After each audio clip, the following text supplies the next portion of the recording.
Tonight at 3 a.m., you will probably wake up. You will stare at the ceiling, you will check your phone, you will think about things you should not be thinking about at 3 a.m. And then you will spend the next hour trying to force yourself back to sleep. You will call it insomnia. It is not insomnia. It is your brain doing something it did every single night for 300,000 years. And someone took it away. 99% of people alive today have no idea this ever existed. They go to bed. They wake up. They call it a full night's sleep. And they have no idea that for almost all of human history, that was only the first half.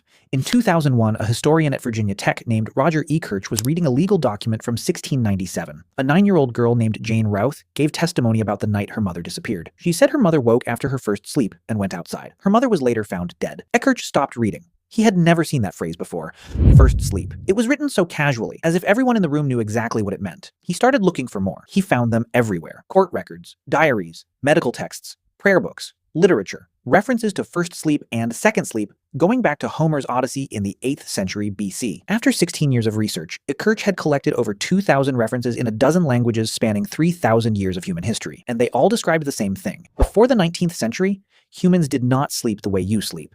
They went to bed around 9 or 10 at night. They slept for 3 to 4 hours. Then they woke up. Not by accident, not because of noise. They simply woke up, and they stayed awake for 1 to 2 hours in the middle of the night. Then they went back to sleep for another 3 to 4 hours until dawn. 2 sleeps. Every night, for every human who ever lived. Until about 1820. What did they do during the waking period? Everything. Married couples talked. Neighbors visited each other. People prayed.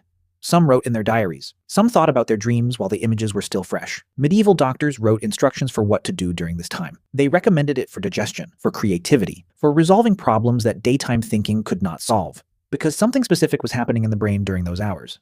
Something that does not happen any other time. In 1992, psychiatrist Thomas Ware at the National Institute of Mental Health ran an experiment. He took 7 volunteers and placed them in controlled darkness for 14 hours every night. For 4 weeks, no artificial light after sunset. Just darkness. For the first few nights, they slept 11 hours straight.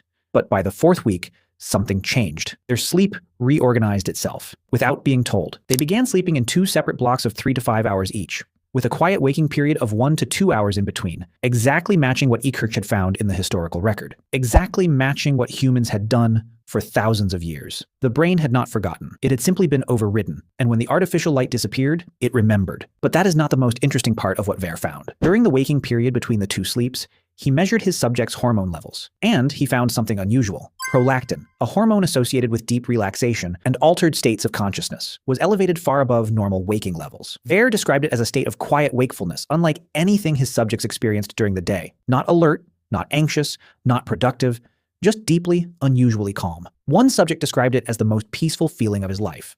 Another said it felt like meditation, but without trying. These were the hours humans used for their deepest thinking.